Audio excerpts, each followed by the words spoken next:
नमस्कार, आप देखना शुरू कर चुके हैं अनोखी आवाज और मैं हूं आपके साथ अनुष्का। बांग्लादेश में हुए तख्ता पलट के बाद वहां जिस तरह लूटपाट, आगजनी, मारपीट हो रही है, उससे दुनिया के देशों की चिंता बढ़ गई है। भारत भी अपने पड़ोसी देश की हर गतिविधि पर नजर रखे हुए है। विदेश मंत्री एस जयशंकर इस संबंध में कल संसद में सरकार का पक्ष रख चुके हैं, लेकिन विपक्ष के नेता बांग्लादेश की तुलना भारत से कर रहे हैं और उनका मानना है कि आने वाले समय में भारत में भी ऐसे हालात बन सकते हैं। पूरा मामला क्या है, आइए आपको विस्तार से बताते हैं।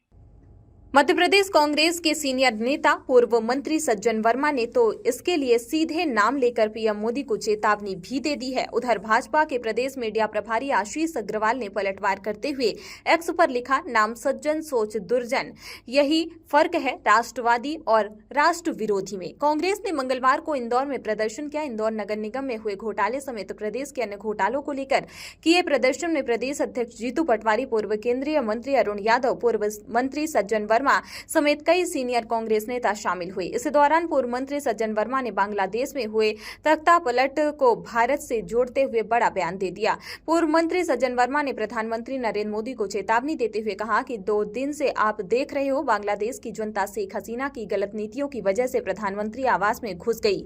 याद रखना नरेंद्र मोदी, एक दिन ये जो जनता आज सड़क पर हिलोरे ले रही है, वह तुम्हारी गलत नीतियों के कारण तुम्हारे प्रधानमंत्री निवास में घुसकर कब्जा कर लेगी। उन्होंने कहा कि पहले श्रीलंका में जनता प्रधानमंत्री के घर में घुसी, अब बांग्लादेश में घुसी, अब भारत का नंबर है। सीनियर कांग्रेस नेता सज्जन वर्मा ने इस बयान पर भाजपा ने पलटवार किया। प्रदेश मीडिया प्रभारी आशीष अग्रवाल ने सज्जन वर्मा का ये वायरल वीडियो एक्स पर पोस्ट करते हुए लिखा, नाम सज्जन सोच दुर्जन। उन्होंने लिखा, कांग्रेस के नफरती पूर्व मंत्री सज्जन वर्मा कह रहे हैं, नरेंद्र मोदी, एक दिन जो जनता आज सड़क पर हिलोरे ले रही है, वह तुम्हारे प्रधानमंत्री निवास में घुसकर कब्जा कर लेगी।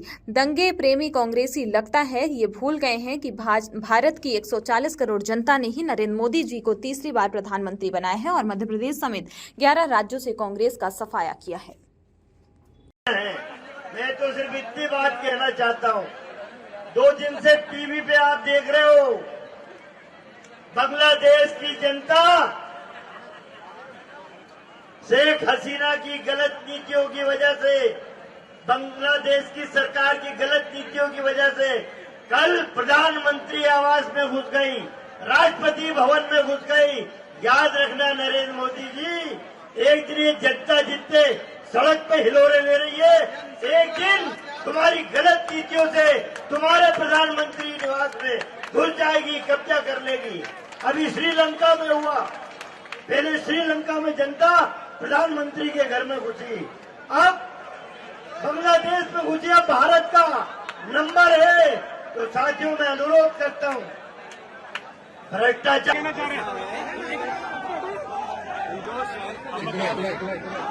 लाओ मत रे। नगर निगम बीजेपी की 9 विधायक थी। भारतीय जनता पार्टी ने इंदौर शहर को क्या किया? इन्होंने लोकतंत्र की हत्या की, राजनीतिक 2000 करोड़ से ज्यादा का विकास है। अगर सही तरीके से जांच हो तो भारतीय जनता पार्टी की मीटिंग अब बीजेपी कार्यालय नहीं हो सकती, ये जेल के सलाखों के अंदर हो सकती है। सारे करप्ट एक साथ है। मैं इंदौर वासियों से आग्रह करता हूं, जरूर विपक्ष इस वक्त उस आवाज को, आपकी लड़ाई को ताकत देने में उतना ताकतवर नहीं है, पर आप लोग निकलो। आखिर इंदौर शहर के लोग वोट देते हैं तो अल्टीमेटली जो भी भ्रष्टाचार का असर आता है वो इंदौर शहर की जनता पे आता है, जिनने वोट दिया उन पे ही आता है। साथियों, इंदौर शहर वासियों, मैं आप सबसे प्रार्थना करता हूं कि खुले मन से एक बार विचार करो कि इवेंट करके कैलाश विजयवर्गीय अमित शाह को बुला के 5 लाख पौधे, 4 लाख पौधे को 11 लाख बता के रिकॉर्ड बना के अपनी वाहवाही लेना चाहते हैं और उसके पीछे के चेहरे को समझो, ये मोहन यादव की जड़ों को खोखला करना चाहते हैं। मतलब बीजेपी के अंदर ऑपरेशन लोटस चलाना चाहते हैं, इसीलिए करप्शन से पैसा उगाना चाहते हैं। अरे आप बताओ कि इंदौर का मास्टर प्लान आ रहा है, 9 विधायक बीजेपी के हैं, उसके बाद 900 दलाल घूम रहे हैं लैंड यूज चेंज कराने के लिए। आखिर ऐसा इंदौर शहर था हमारा? इतना करप्ट इंदौर शहर की हमने कल्पना की थी?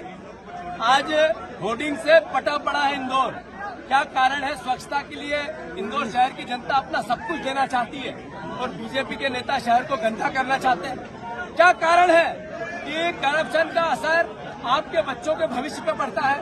व्यापम हो, नर्सिंग हो, जो पेपर लीक हो, इसका भर्तियों के घोटाले हो, आखिर ये बच्चे जो प्रभावित हो रहे हैं वही तो है जो बीजेपी को वोट देते हैं, उन्हीं के बच्चे तो हैं। तो मेरा आग्रह है इंदौर शहर की जनता से, हमारा शहर समझदारों का शहर है, बुद्धिमानों का शहर है। आप लोग वोट देते हो, इसमें कुछ अच्छा समझे होंगे, पर इसका असर आप पे आ रहा है। ज्ञापन के अपने मन से इंदौर शहर की जनता आगे आए और बीजेपी का विरोध करे। धन्यवाद।